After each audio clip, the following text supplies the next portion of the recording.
Muy buenas tardes. Le damos la bienvenida a este espacio virtual. Nos alegra mucho que hoy nos estén acompañando nuevamente para algunos de ustedes y por primera vez otros, pero nos alegra mucho que estén aquí en este webinar organizado por el Instituto de Salud Pública de Puerto Rico, sobre el que les voy a contar un poco más adelante. Para iniciar, les invito a que vayan presentándose a través del chat. Pueden compartir su nombre, el rol o especialidad y el lugar donde trabajan si es que vienen en representación de alguna entidad, ya sea una clínica, práctica privada o cualquier otra organización. Les recordamos que se estarán otorgando certificados de participación, así que si recibió este enlace de algún colega, le pedimos que por favor actualice su nombre para asegurarnos de que cuando se emite ese certificado aparezca con el nombre correcto. A lo largo de estos encuentros hemos estado trabajando distintos temas relevantes a la salud y distintos recursos nos han estado acompañando. Hoy vamos a continuar ese aprendizaje hablando sobre los trastornos cognitivos. Más adelante les voy a contar un poco cómo va a ser la dinámica hoy y quiénes son nuestros recursos, pero antes quería decirles que tenemos unas guías generales a modo de recomendación. Les exhortamos a que para aprovechar mejor este espacio, enciendan su cámara, queremos conocerles, mantener una conexión más de cercanía, así que si las circunstancias se lo permiten, pues la pueden encender. Durante la sesión también nos gustaría que haya una participación activa a través del chat. Pueden reaccionar en cualquier momento durante el encuentro, pueden escribir sus dudas, comentarios, reacciones. Sin embargo, probablemente estas sean atendidas al cierre cuando tenemos un espacio designado para las preguntas, si el tiempo así nos lo permite. Vamos a dar un poco de contexto a cómo surge este webinar y forma parte de lo que es el Technology Enabled Learning Collaborative Program, una iniciativa que se otorga al Fideicomiso para las Ciencias, Tecnología e Investigación de Puerto Rico, nuestra matriz, e implementado por el Instituto de Salud Pública de Puerto Rico con el respaldo y el financiamiento del Health Resources and Services Administration, o HRSA por sus siglas en inglés, del Departamento de Salud y Servicios Humanos de los Estados Unidos. Y como les adelanté, vamos a hablar un poco de quién es el Instituto de Salud Pública y quiénes somos acá, pero para eso, pues tenemos que ver lo que es el Fideicomiso para la Ciencia, Tecnología e Investigación de Puerto Rico, que es una organización que tiene la misión de invertir, facilitar y desarrollar capacidades para avanzar continuamente la economía de Puerto Rico y la de sus ciudadanos y ciudadanas a través de iniciativas impulsadas por la innovación, la ciencia, la tecnología y la salud pública. Esta organización se sostiene mediante cuatro pilares que son los que pueden ver reflejados en esta diapositiva. Cada uno tiene diversidad de programas, no vamos a adentrarnos en cada uno de ellos, sino que nos vamos a centrar en lo que es la salud pública, que es el pilar en donde vive el Instituto de Salud Pública, y a conocer un poco más de cómo se estructura este programa. El Instituto de Salud Pública tiene tres divisiones: la división de enlace comunitario, la división de epidemiología y evaluación y la división de tecnología en salud y preparación ante emergencia. Esta es la división donde vive este proyecto y está dedicada a promover la telesalud, las comunidades de aprendizaje eco y la investigación en preparación y respuesta ante emergencias. Así que con esto en mente, les recapitulo un poco. Ya les había mencionado, ¿verdad?, nuestra fuente de financiamiento y de dónde surge el proyecto, Technology Enabled Learning Collaborative Program, pero quería enfatizar también en que es una iniciativa que tiene el propósito de retener profesionales de la salud y ampliar el acceso a servicios de calidad en áreas médicamente desatendidas en Puerto Rico. Y como les comenté hace un ratito, pues esto lo hace utilizando, por ejemplo, el modelo ECO, fortaleciendo comunidades de práctica y de colaboración con clínicas, hogares de adultos mayores y conectando especialistas con proveedores primarios en temas como salud mental, enfermedades crónicas y salud materno-prenatal. Así que eso es un poco de el contexto de dónde vive este webinar. Y ahora, sin más preámbulos, les presento a la doctora en medicina, Andrea Carolina Ibáñez Acosta, que es neuróloga, quien estará sustituyendo por unos breves minutos al doctor José Carlos Rivera Baijés, residente de neurología, que es quien va a estar liderando este esfuerzo. Así que les dejo con la doctora para compartir sus conocimientos sobre el diagnóstico y manejo inicial de los trastornos cognitivos. Adelante, doctora, si nos escucha. Buenas tardes, ¿cómo están? ¿Me escuchan bien? Muy bien, sí. Listo. Bueno, entonces Ahí la dejamos de escuchar porque se le colocó el mute. ¿y ahí? Ahora sí. Listo. No, Bueno, no sé si me entonces, escuchan, ya estoy por aquí. Mira. bueno, ahí llegó. Gracias, doctora Ibáñez, siempre, ¿verdad? Por su ayuda, ¿verdad? Mi colega, neuróloga. Este, nada, en la tarde de hoy creo que vamos a hablar de otro de mis temas favoritos y creo que, y perdonen que siga diciendo temas favoritos, pero es que en verdad son fascinantes y más cuando uno sabe que nuestra población, ¿verdad? Son trastornos que nuestra población, ¿verdad? Padece conocer, ¿verdad? Que nosotros, ¿verdad? Quizás hemos sido tocados por estas condiciones y es bien bonito poder enseñarles ¿verdad? A ustedes, ¿verdad? No tan solo de qué trata, cómo se diagnostica, pero más importante, cómo poder manejar a estos pacientes, cómo quizás entenderlos y cómo, ¿verdad? Ayudarnos, ¿verdad? A empatizarnos con ellos y brindarles un mejor cuidado. Así que hoy, ¿verdad?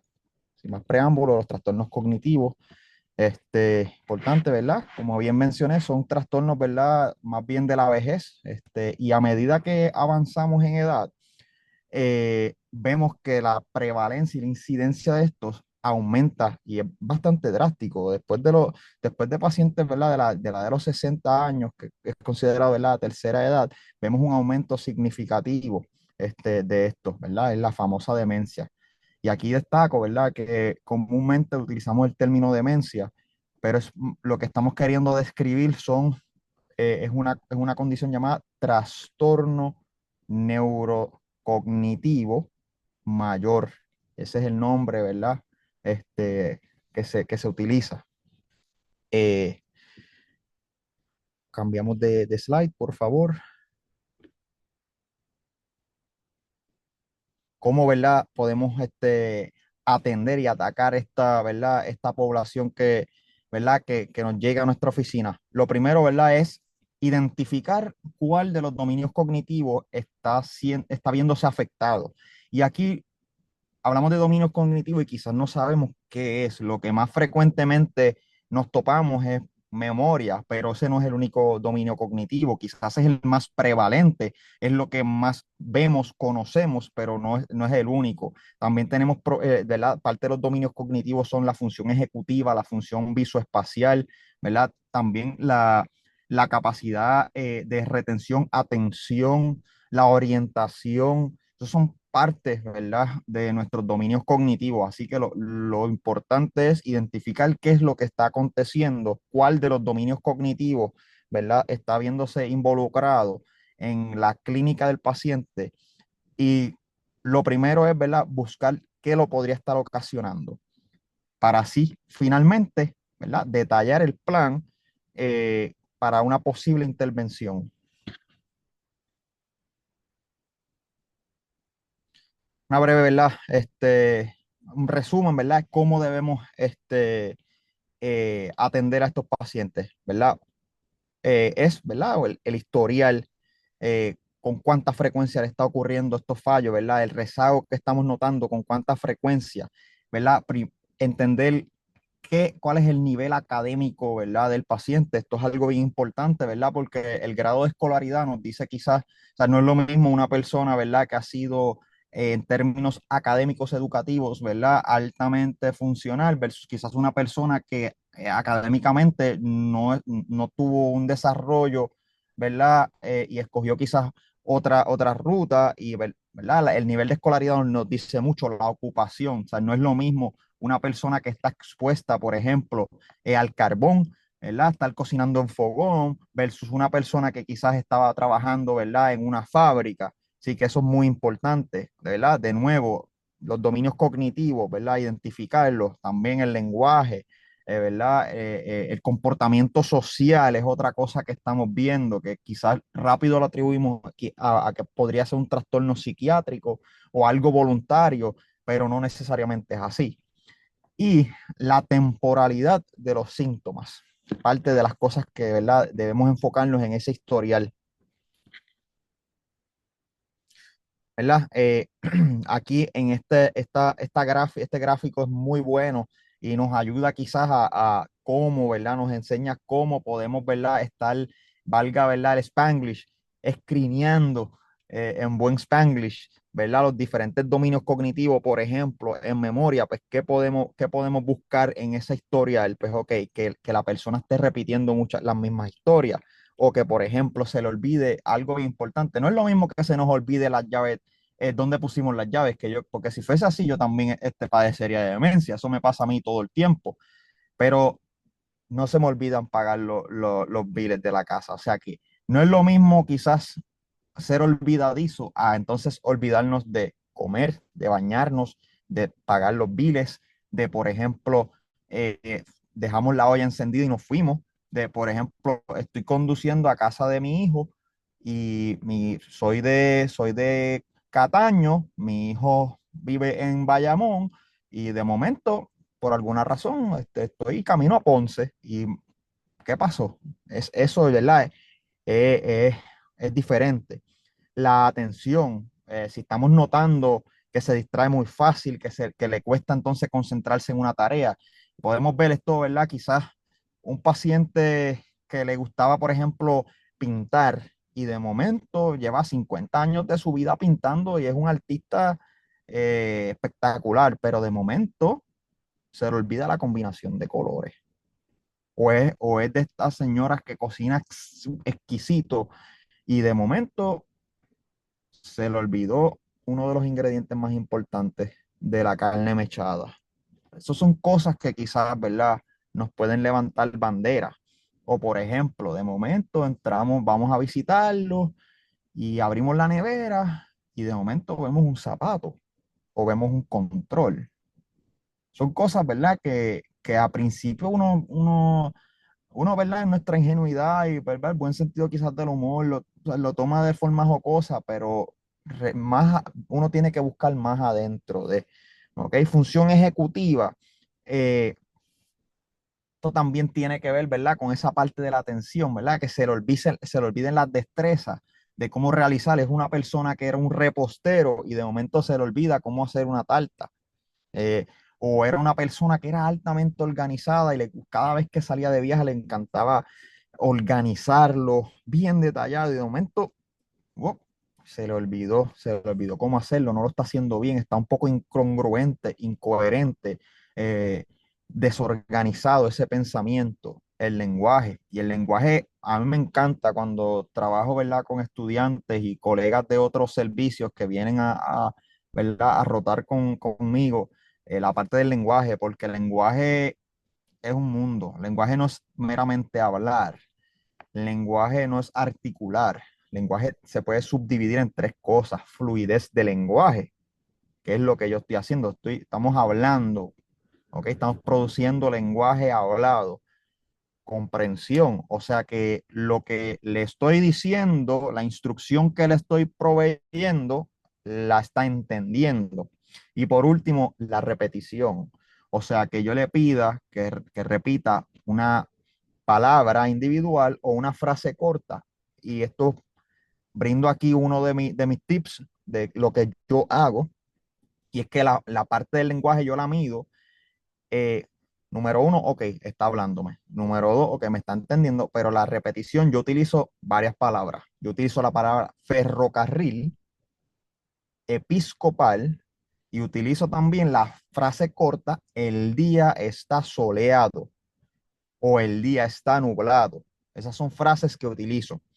Y aquí soy muy purista. Uno tiene que ser muy purista. Tiene que repetirlos con exactitud. Y hago, ¿verdad?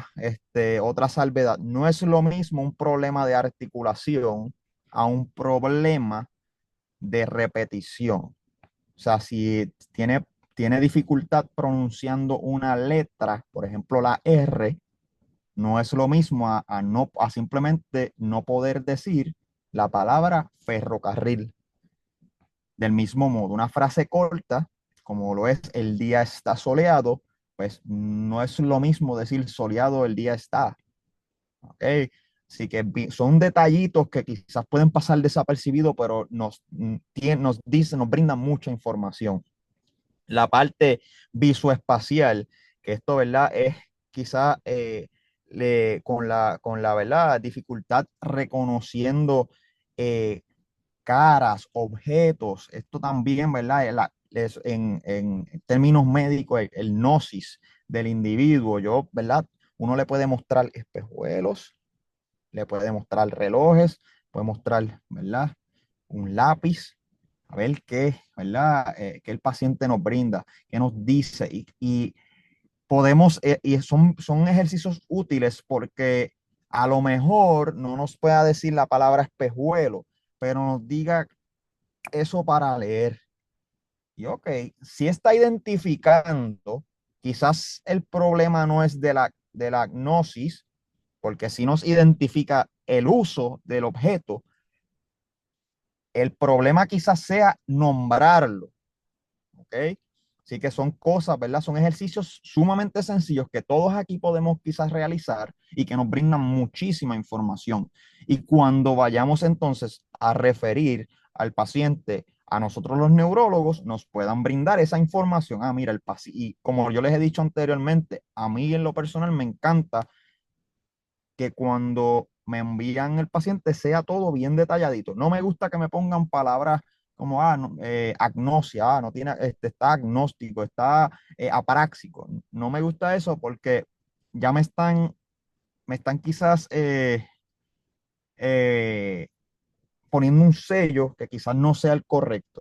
Me gusta que me lo detallen muy bien y así mismo yo hago cuando yo documento. Me gusta ponerlo todo bien desglosado, que cualquier persona dentro del servicio de medicina, tanto enfermería, terapistas, colegas médicos, pues entiendan lo que quise decir. Por último, la parte del comportamiento. Si entonces vemos que el paciente era una persona seria, que no hacía, ¿verdad? No era ¿verdad? Tan cómico, no hacía mucho chiste, de momento comienza a hacer chistes, ¿verdad? De una connotación como que, ¿verdad? Que están fuera de lugar, o era una persona de un muy buen sentido del humor, bien alegre, y de momento empieza a interactuar con vecinos o con mismos familiares y le saca un gasparín, y en un ámbito que no necesariamente era el apropiado. Podemos ver, ¿verdad? Que comienzan a comportamientos desorganizados, como por ejemplo, y esto es bien común, que cae la noche y empiezan a cerrar toda la casa y es una ansiedad, es un desespero de cerrar las casas, las ventanas. Usualmente es porque están viendo quizás, están teniendo unos estímulos positivos que son, y cuando digo estímulos positivos, ¿verdad? Eso es una patología, ¿verdad? Para describir una alucinación quizás visual o audiovisual. Se están viendo, ¿verdad? Personas o imágenes que le causan disturbios. Así que estos son breves ejemplos. Este gráfico me gusta mucho porque son breves, ¿verdad? Menciona los dominios y menciona cómo podemos, ¿verdad? Buscar, sacar información para evaluarlos. Es así, síntomas neuropsiquiátricos, ver, ¿verdad? Importante el estado de ánimo, que sea, ¿verdad? Que no estemos experimentando, ¿verdad? Fluctuaciones tan abruptas en el estado de ánimo. Y esta es una de las cosas que hay que tener bien de cerca, porque un proceso, una condición psiquiátrica, por ejemplo, si el paciente me está atravesando un episodio de depresión, esto a su vez le puede ocasionar pobre concentración, falta de energía, pobre atención, pobre interés. Y no necesariamente es que el paciente está enfrentando una condición, ¿verdad? Neurodegenerativa que le está afectando, ¿verdad? Su cognición. O sea, no es que el paciente está comenzando a desarrollar demencia, es que el paciente está enfrentando un episodio de depresión mayor y el tratamiento es totalmente diferente. Así que, aunque están de la mano, no son lo mismo. ¿Ok? Un trastorno de ánimo puede, ¿verdad? Ocasionar síntomas, ¿verdad? Que me alteren la cognición. A su vez, trastornos neurodegenerativos o neurocognitivos, como la demencia, ¿verdad? Que es lo que hemos hablado, puede presentarse también con cambios en estadio de ánimo. Otra cosa muy importante, que creo que lo discutimos, ¿verdad? En otra charla de mis temas favoritos también, el sueño, la importancia del sueño. Si vemos que el patrón del sueño cambió abruptamente, si vemos que el patrón de sueño se está viendo alterado, o sea, el paciente está durante la noche, está despierto, está bien activo, entonces por el día está siempre durmiendo o no está durmiendo per se durante, a lo largo de las 24 horas, está durmiendo 2 horas. ¿Ok? So, esto, ¿verdad? Del mismo modo, trastornos del sueño pueden presentarse, pueden confundirnos, ¿verdad? Una persona que esté enfrentando un proceso, ¿verdad? Una afección en su estadio del sueño, se va a ver afectado su cognición porque su cerebro no está descansando. Pero también, ¿verdad? Un paciente sufriendo de demencia avanzada, pues quizás se le haga difícil consolidar el sueño. Así que es bien importante que nosotros a mucho detalle, ¿verdad? Separemos los síntomas. Cuando estemos, ¿verdad? Haciendo la evaluación, repasando los sistemas, cómo está la ambulación y la marcha de este paciente, ha cambiado en algo, se está cayendo, está presentando con temblores. El paciente tiene algún tipo de incontinencia, ya sea urinaria, pero otra incontinencia importante es incontinencia fecal. Y eso hay que preguntarlo, no se asume, se pregunta, porque obviamente a nadie, ¿verdad? Nadie aquí de los presentes y ningún, ¿verdad? Ningún ser humano quizás se nos sea cómodo a un extraño decirle que estamos enfrentando, ¿verdad? Incontinencia fecal, pero hay que preguntarlo, ¿ok? Y estamos siempre nosotros, y lo hacemos de una forma empática, brindándole, ¿verdad? Esa seguridad y esa confianza a los pacientes, también a familiares, ¿ok? Buscamos otras cosas que hay que buscar, factores de riesgo para enfermedades vasculares, ¿verdad? Un stroke, un ataque cerebrovascular, el paciente habrá tenido varios, eh, tiene una hipertensión que no está controlada, otras condiciones médicas, psiquiátricas o el mismo neurológicas, ¿verdad? Ese historial, su historial social, paciente era usuario de sustancias ilícitas, abusaba del alcohol, o el paciente está, sus alrededores son de mucho estrés. Eso también son cosas, ¿verdad?, que nos pueden afectar. Una persona mayor, por ejemplo, que esto entiendo que lo hemos visto, ya sea en las noticias, en nuestro trabajo, en nuestra oficina, pero todos quizás aquí conocemos a este señor que llevaba 60 años casado con su esposa y su esposa falleció. Y ahora pues, le cambió su vida, le cambió su mundo.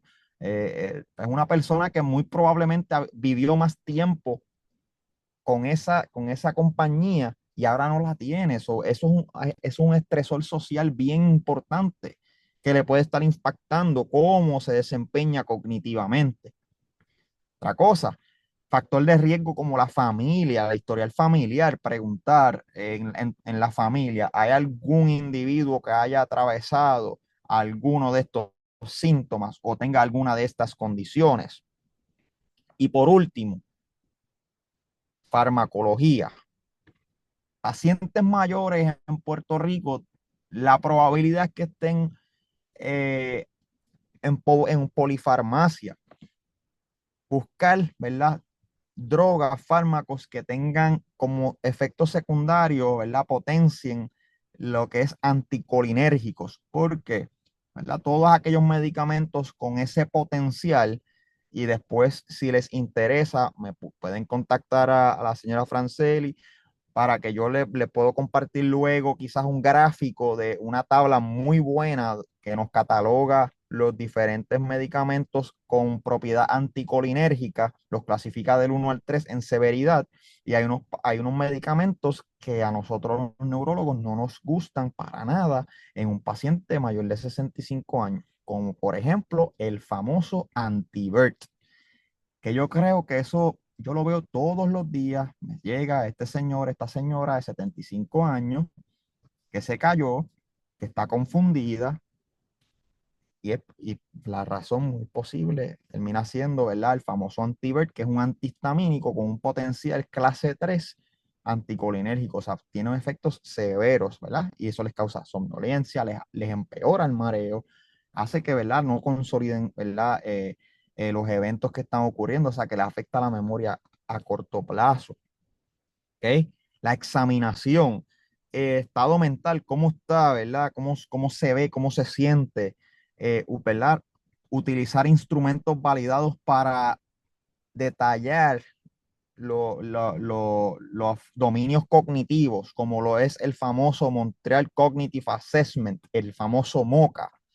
Y aquí les exhorto a todos, ¿verdad?, que estemos involucrados en el servicio de la salud, que podemos certificarnos en cómo hacer un MOCA. O sea, no es ir buscar el papel, imprimirlo y hacerlo. Hay una certificación, me parece, si me disculpan si me equivoco, pero me parece que es gratuita a través de internet, hacer un examen neurológico, y ese es otro taller que quizás podemos practicar y charlar acerca de cómo hacer un buen examen neurológico, porque un buen examen neurológico no es simplemente mirarle las pupilas al paciente, va más allá, no es ver que el paciente está moviendo los brazos, va más allá. Entonces, de serlo, ¿verdad?, enfocado, y del mismo modo, involucrar quizás, si lo amerita, servicios de neuropsicología que nos den la mano con estas instrumentaciones mucho más detalladas que ellos utilizan, ¿verdad?, para analizar esos dominios cognitivos. Repitiendo, ¿verdad?, acerca de las instrumentaciones, los instrumentos que son validados para esto de la cognición, el Mini Mental Status Examination, el MSE, que es el más que comúnmente utilizábamos, ha caído un poco en desuso. ¿Por qué ha caído un poco en desuso?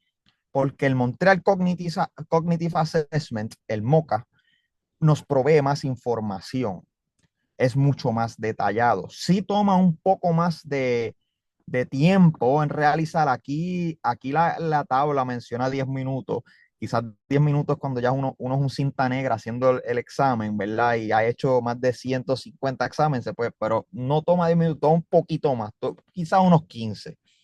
Toma un poco más de tiempo, pero es altamente sensitivo, y nos detalla muy bien, ¿verdad?, esos dominios cognitivos. Estos son los más comúnmente utilizados. Sí, quiero mencionar lo que es el Minicog, que es el primero que ven a la parte de arriba, y es porque es una herramienta útil, y si no nos sentimos muy cómodos realizando, entiéndase, el Mini Mental o el MOCA, pues podemos hacer el Minicog. El Minicog es bien sencillo, se los voy a enseñar aquí rapidito.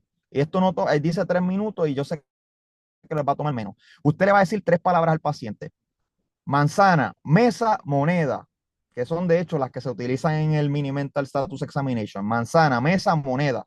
Yo se las repito a ellos 3 veces. Le digo, repita conmigo: manzana, mesa, moneda.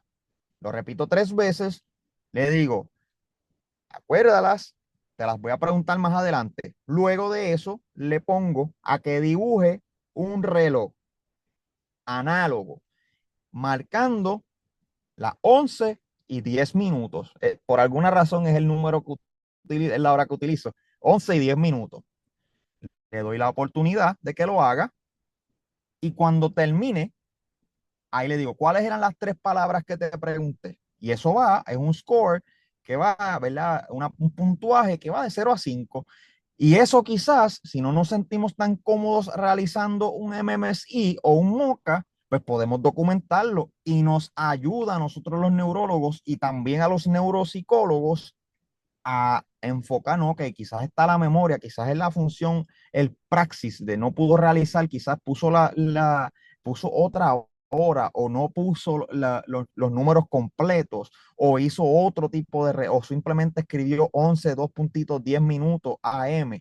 O sea, que son cosas que es sencillo, rápido, pero con gran potencial de brindar información. pares cráneos, esto es parte de, ¿verdad? De lo que es el examen neurológico. No voy a entrar mucho en esto porque me gustaría entonces que eso podría ser una conferencia distinta y hasta mucho más interactiva, que he estado trabajando quizás en mi mente, ¿verdad? ¿Cómo podemos hacerlo más interactivo para que, ¿verdad? Puedan aprender del examen neurológico. Así que, de nuevo, ¿cómo los síntomas es importante? Y aquí me gusta dirigirme al familiar o a quien nos está acompañando el paciente y preguntar cómo los síntomas, cómo ellos ven que los síntomas le han impactado la vida al individuo. Y aquí hay dos cosas: las actividades instrumentales del diario vivir y las actividades básicas del diario vivir. Las básicas, bañarnos, vestirnos, ¿verdad? Asearnos, ¿verdad? Hacer nuestras necesidades y alimentarnos. Esas son funcionalidades o actividades básicas. Las instrumentales, ya sea, ok, quizás escoger, combinar la ropa, manejar nuestras finanzas, hacernos nuestro propio alimento, cómo vamos a distribuir nuestros medicamentos y consumirlos, ¿verdad? Quizás conducir, y aunque quizás no tengamos entonces capacidad de, ¿verdad? De manejar, pero entonces ser el copiloto y dar las direcciones, orientarnos, ¿ok? Así que es importante caracterizar el nivel de impedimento que está atravesando el paciente. Y esto, sí, tomamos en cuenta lo que el paciente nos dice, pero me gusta también, aquí yo empiezo a incluir a familiar o a cuidador, ¿ok? Y así, ¿verdad? Y aquí, basándonos en lo que nos digan ambos, basándonos entonces en nuestra evaluación, podemos quizás establecer y desglosar si estos un declive cognitivo que es subjetivo, o sea, que es el paciente que llega y dice, mira, se me están volviendo las cosas, o es algo que es más orgánico, que el paciente dice está todo bien, pero el familiar es quien nos está dando las quejas y cuando le hicimos las pruebitas vemos que está fallando. O sea que aquí ya vemos que es un impedimento cognitivo orgánico. Continuamos. Demencia, o sea, el impedimento cognitivo mayor. El otro, la diapositiva anterior mencionaba subjetivo, mild cognitive impairment o impedimento cognitivo leve, pero la demencia es el impedimento cognitivo mayor o severo. Ok, ya aquí estamos hablando de uno, el mismo, ¿verdad? MoCA, el Montreal Cognitive Assessment, a la parte de abajo nos brinda una leyenda en puntuación, ¿verdad? De si el paciente, por ejemplo, sacó 8, ¿verdad? En esa prueba, pues ya estamos viendo, ¿verdad? Esto nos sugiere que es un trastorno cognitivo orgánico.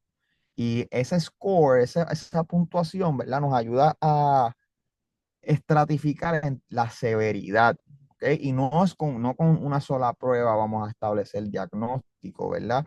Involucramos, ¿verdad? Hay que hacer pruebas de cernimiento y pruebas de descarte, porque como les mencioné, como hay tantas patologías, condiciones comunes tratables que pueden estar ocasionando estos síntomas, pues antes de poner el sello de que el paciente tiene demencia y decirle que tiene Alzheimer porque se le olvida dónde pone las llaves, cuando realmente era una depresión, y ya le empezamos entonces al paciente Aricept, que es el donepezil, pero entonces el paciente se agita y entonces ahí le enganchamos también el Namenda y se convierte en un efecto de bola de nieve negativo para el paciente.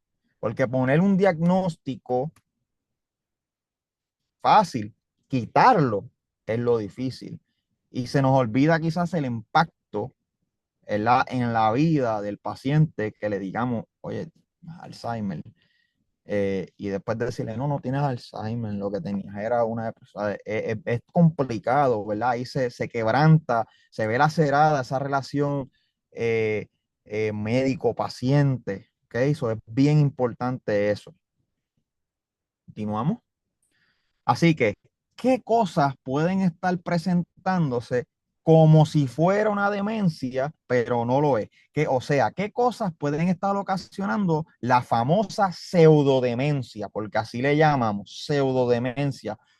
Pues mire, el hipotiroidismo, deficiencia vitamínica, particularmente la vitamina B12, la vitamina D, ¿verdad? En el contexto, ¿verdad? Del hemograma, que no, el paciente no esté sufriendo una anemia, que no esté sufriendo, ¿verdad? De un fallo hepático, fallo renal, que no haya disturbios electrolíticos mayores, ¿ok? Que no haya nada inflamatorio, que el paciente no esté sufriendo, ¿verdad? De un VIH y no lo conocemos. Y esto es algo que, recordemos, el VIH es algo que es común, que está en todo, ¿verdad? Nosotros como proveedores debemos ayudar a remover ese estigma, ¿ok? Y debemos siempre tenerlo en nuestra mente y quizás nos podamos sorprender en nuestra práctica la cantidad de pacientes ¿verdad? Que están entrados en edad que se están diagnosticando con esta infección. Lo mismo el sífilis.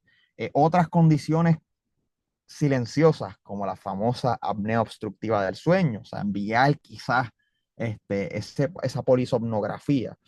Si el paciente entonces viajó a regiones donde el Lyme disease, ¿verdad? Pueda ser, pues, sea prevalente, pues quizás pensar en eso, ¿ok? Del mismo modo, descartar que no haya nada psiquiátrico que nos esté afectando, ya sea una depresión mayor, ya sea un estado de ansiedad, etcétera, una psicosis, ¿ok? Eso es parte, ¿verdad? Del workup que se envía. Del mismo modo, una imagen. No queremos, ¿verdad? Establecer un diagnóstico sin antes haber evaluado anatómicamente, ¿verdad? Cómo está. No vaya a ser que estamos sufriendo, sufrimos de varios strokes, ataques cerebrovasculares, y realmente estamos topándonos con un paciente, ¿verdad? Que lo que tuvo es eso, en lugar, ¿verdad? De algo que, ¿verdad? Como un Alzheimer's disease, o que el paciente no tenga, ¿verdad? Esté sufriendo de convulsiones, no lo sepamos, y por ende, ¿verdad? Por eso se envía su MRI para ver que anatómicamente no haya nada que no, ¿verdad? Que nos esté impactando. Y entonces, ver, ¿verdad? Aquellos factores de riesgo que se pueden modificar, como ¿verdad? Algo bien importante, ¿cómo está la audición del paciente? Si tenemos un paciente que no escucha, es un paciente que se va a aislar, que el dominio del lenguaje se va a ver afectado. Es un paciente que su funcionalidad ejecutiva se va a ver afectada. ¿Por qué? Pues si no escucha muy bien y no tiene, ¿verdad? Sus audífonos, sus dispositivos auditivos que les ayude. Quizás es un paciente que no escuche una voz, un bocinazo, y entonces tiene un accidente. Pero el accidente no fue porque no tiene la capacidad de conducir, es porque le está fallando la audición. No es porque se le olvidó por dónde iba, es porque no pudo escuchar. Paciente que no escucha bien, se le pueden olvidar las palabras porque si no estamos practicando nuestro lenguaje, ¿verdad? Y es un paciente que se va a aislar, que puede entrar en depresión. Del mismo modo, un paciente que tenga pérdida de visión. O sea, vamos, ¿verdad? Si vamos viendo, son muchas cosas que las tenemos de frente a nosotros, que pasamos por alto. Y entonces, el mensaje que quiero llevar es que establecer el diagnóstico de demencia y en- entregar una receta al paciente, ¿verdad? Hay que cruzar bastante porque hay que descartar muchas cosas.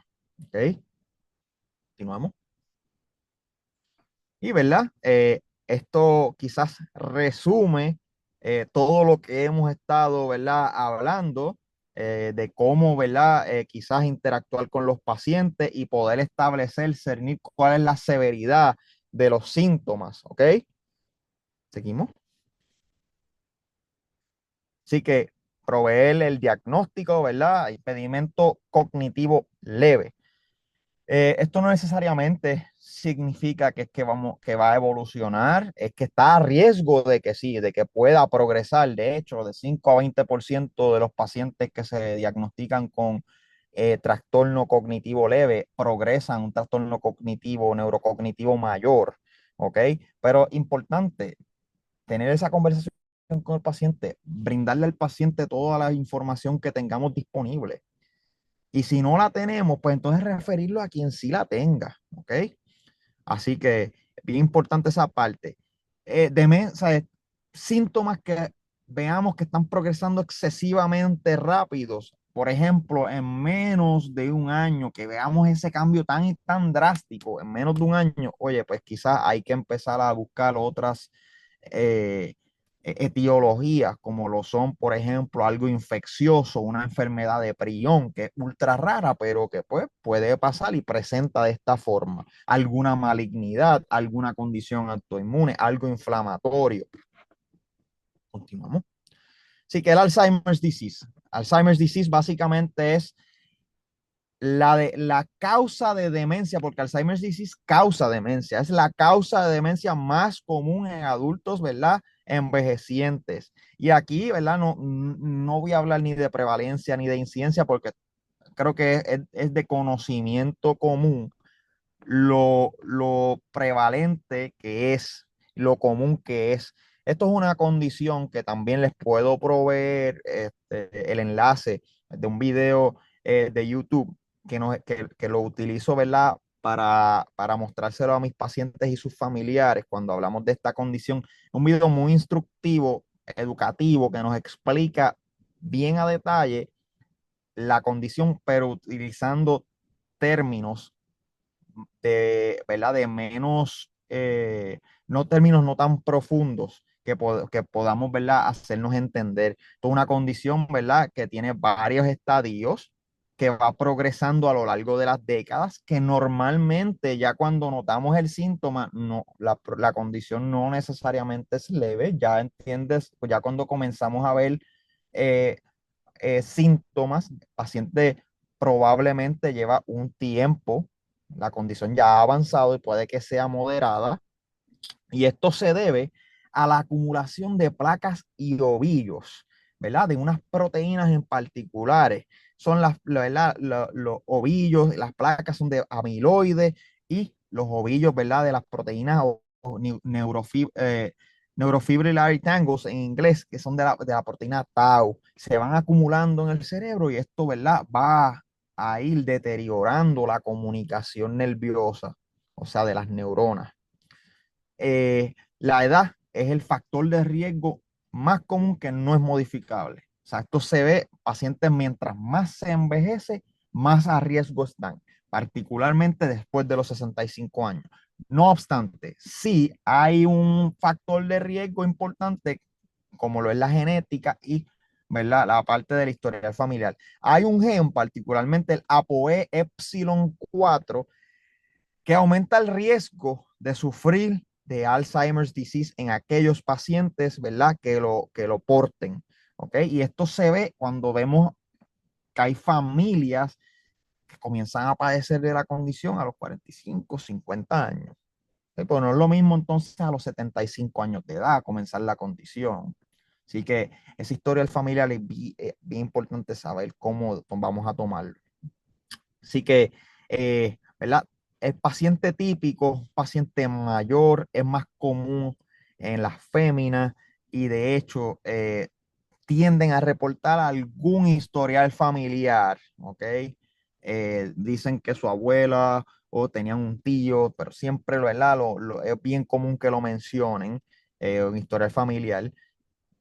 Usualmente la queja principal es memoria a corto plazo. Mayormente van a llegar acompañados de un familiar, ya sea su cónyuge o hijos. El paciente no necesariamente es el que va, irónicamente, el paciente no es el que va a llegar con la queja, van a ser los familiares. Mi experiencia es que cuando es el paciente el que llega diciéndome se me olvidan las cosas, termina no siendo Alzheimer's disease, termina quizás siendo algo más de problemas de sueño, problemas anímicos.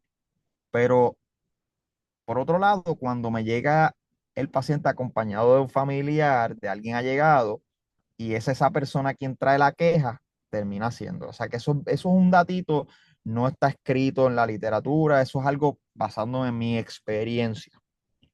¿ok? Eh, Importante reconocer eso. Ver, ¿verdad? Quizás podemos ver uno de los signos que podemos notar es que inicialmente en esos estadios de la condición vamos a ver que el paciente quizás pone los zapatos donde no van, se le olvida el nombre empieza a confundir el nombre de los hijos o las fechas. Esos son detallitos que no pueden pasar desapercibidos. No obstante, a lo largo que la condición va avanzando, todo tiene su explicación anatómica. Usualmente comienza, ¿verdad?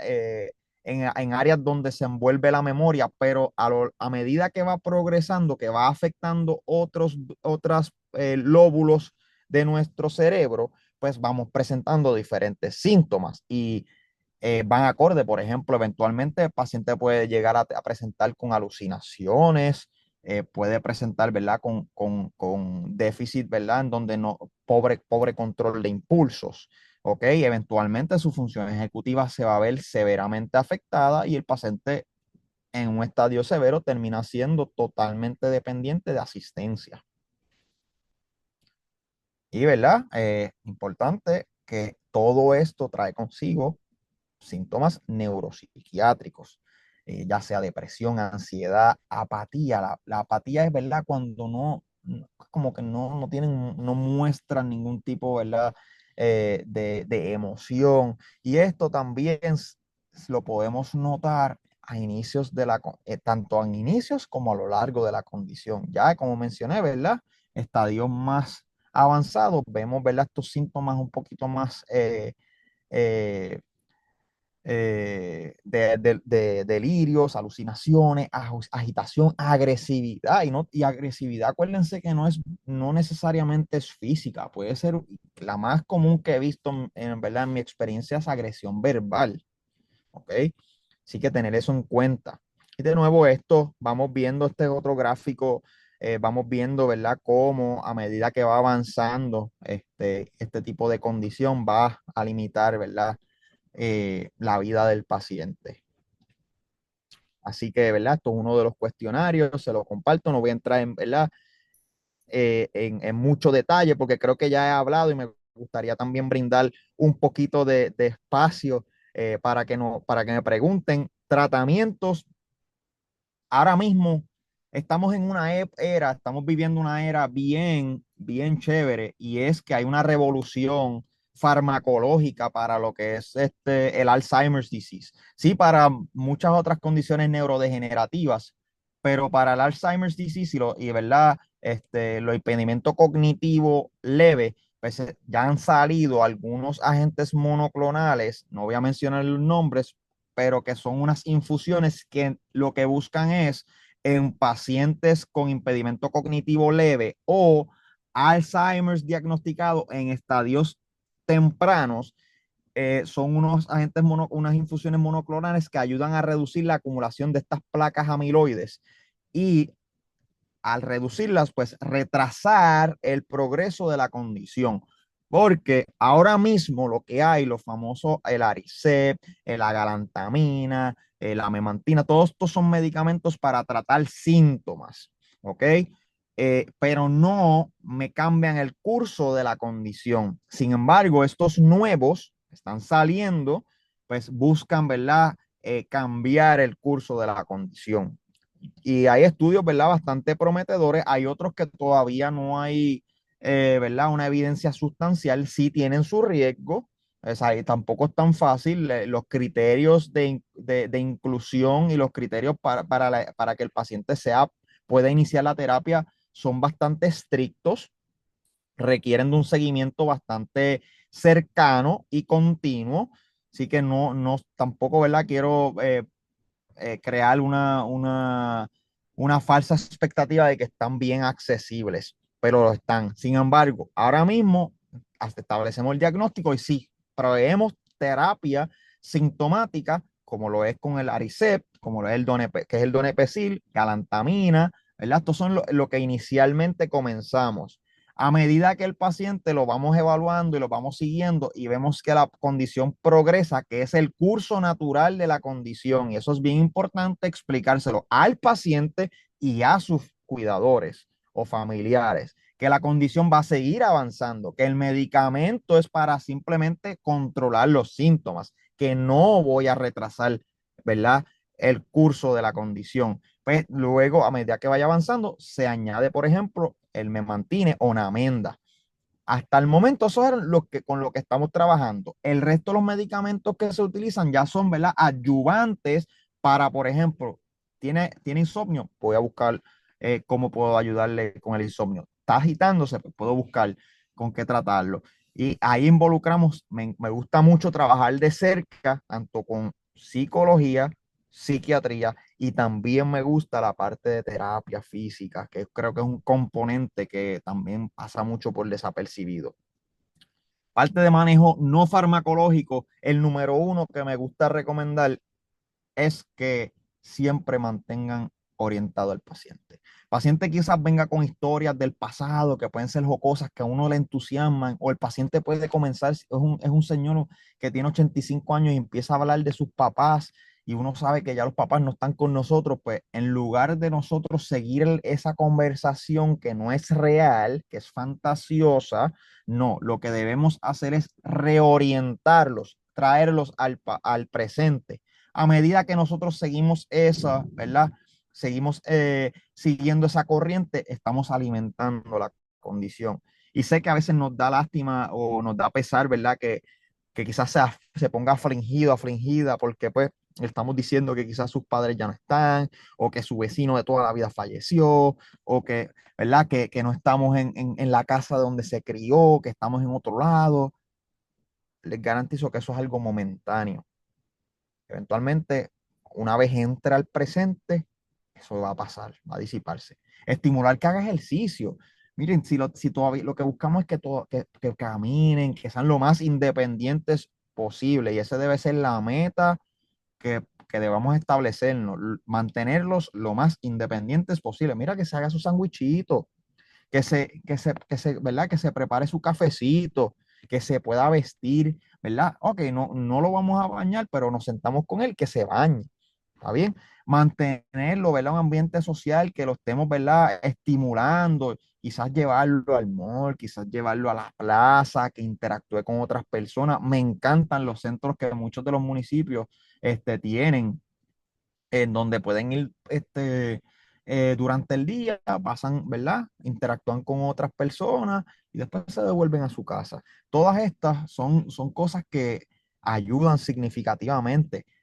Estimulación cognitiva, algo como libros de colorear, busca palabras, crucigramas, dibujar, música clásica, leer el periódico, un libro. Son ejercicios sencillos pero bien nutritivos. Jugar ajedrez, jugar picas, dominos, etcétera. Son actividades muy nutritivas.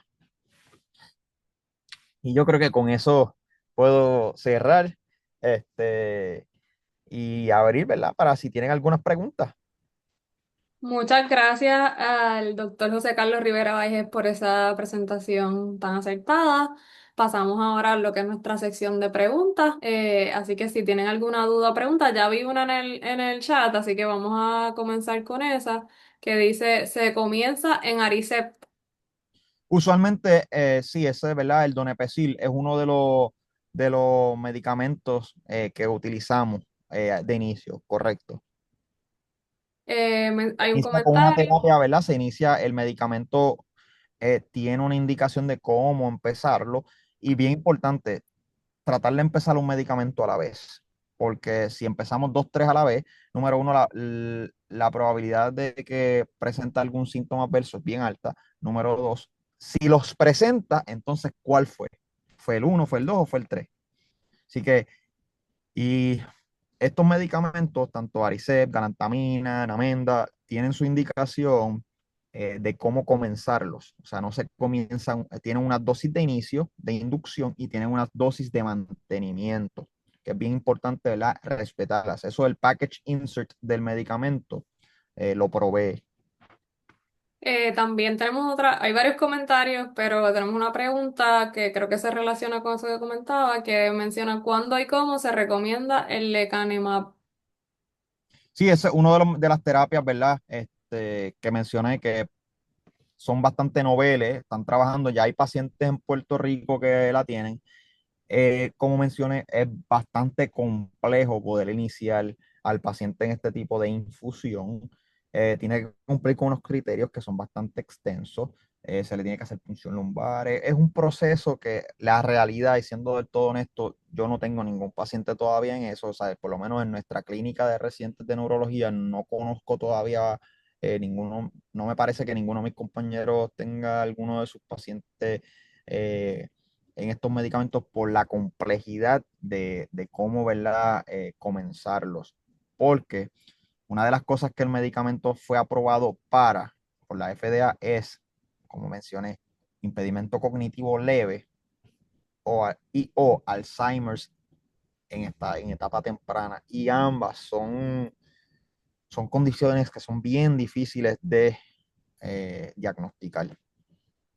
Gracias, doctor. También menciona aquí un comentario en conjunto con una pregunta. Dice, los familiares suelen preferir pruebas definitivas que confirmen si su padre tiene o no demencia, ya que no se sienten cómodos con un diagnóstico clínico. ¿Cómo maneja usted como profesional de la salud a familiares difíciles? Excelente, ¿verdad? A mí no me gusta dar, ¿cómo se dice? Grades a las preguntas, pero excelente pregunta, porque es de las cosas que más enfrentamos. Mire, lo primero es que es con educación. Estas condiciones son diagnósticos clínicos. Para uno establecer el diagnóstico definitivo de Alzheimer's disease es con una autopsia. Y hasta el momento no podemos realizar una autopsia, ¿verdad? ¿verdad? Un ser humano vivo. ¿Ok? Eso es una de lo primero que debemos, ¿verdad? Compartir esa información, que estos son diagnósticos clínicos. Los criterios son cambiantes, pero son altamente específicos. Así que lo primero, educarlos. Estos son diagnósticos clínicos. No vamos a poder confirmar la condición hasta tanto no tener una autopsia. Número dos es hablarles, siempre ser bien transparentes. Esto es una condición que es progresiva. Tres, es una condición que su manifestación paciente a paciente es totalmente distinta. Tenemos pacientes que pueden deteriorar rápido, como podemos tener pacientes que llevan 10 años con la condición y se han progresado, pero más lento. O sea que ese tipo de conversación es bien importante. Yo trato de comenzar siempre bien transparente.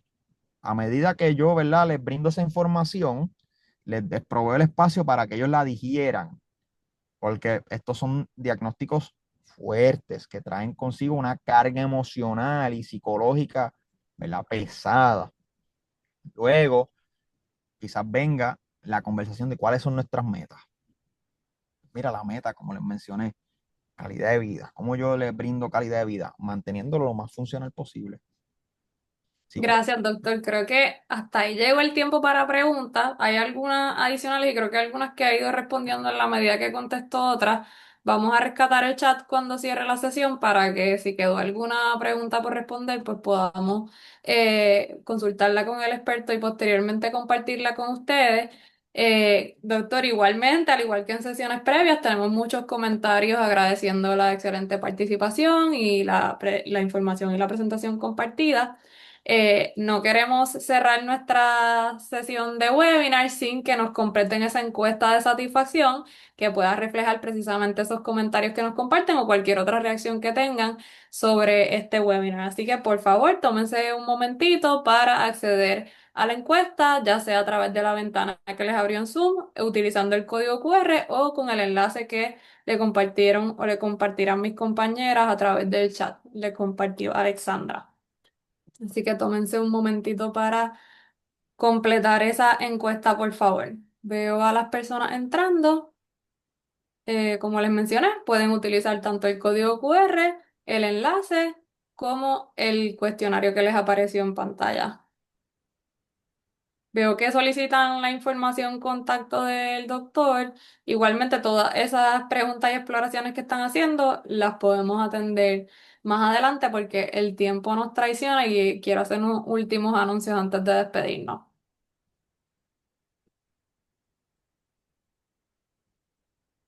Veo ya varias personas respondiendo, pero todavía faltan varias, así que antes de moverme a la próxima diapositiva, aprovechen y utilicen el código QR, si no, el enlace permanece en el chat. Y como de costumbre, y para acceder a la presentación, a la grabación de este webinar, pueden utilizar ese enlace que ven ahí reflejado para entrar a nuestra librería digital que tiene más de 500 recursos disponibles sobre diversidad de temas y en muchísimos formatos. Y nos gustaría que saquen provecho de esos recursos, así que si tienen la oportunidad pueden entrar por ahí.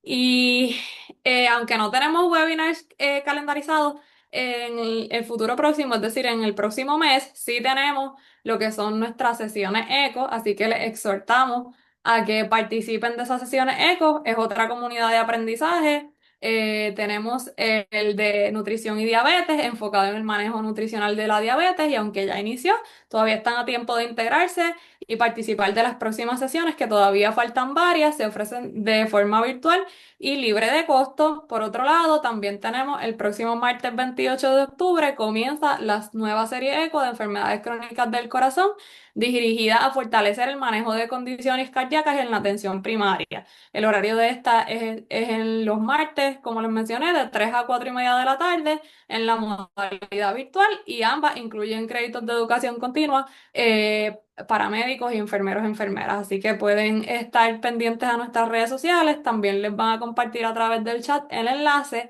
Y tenemos también el podcast de conciencia, así que síganos en nuestras redes sociales para que puedan acceder a ese podcast. Es una temporada de 10 episodios y el primer episodio va a estar disponible en nuestra plataforma el 27 de octubre al mediodía. Y vamos a comenzar con el tema de salud mental y redes sociales. Así que esos eran los anuncios que tenía. Si no han completado, todavía veo respuestas entrando al cuestionario de satisfacción, y sobre todo, démosle un aplauso y agradecimiento al doctor José Carlos Rivera Baijés. También agradecemos a la doctora Andrea Carolina Ibáñez Acosta por estar en la disposición ahí de entrar de ser necesario. Así que muchísimas gracias a todos y todas y continuamos aprendiendo en los próximos espacios que les mencioné. Hasta aquí nuestro webinar. Muchas gracias por estar.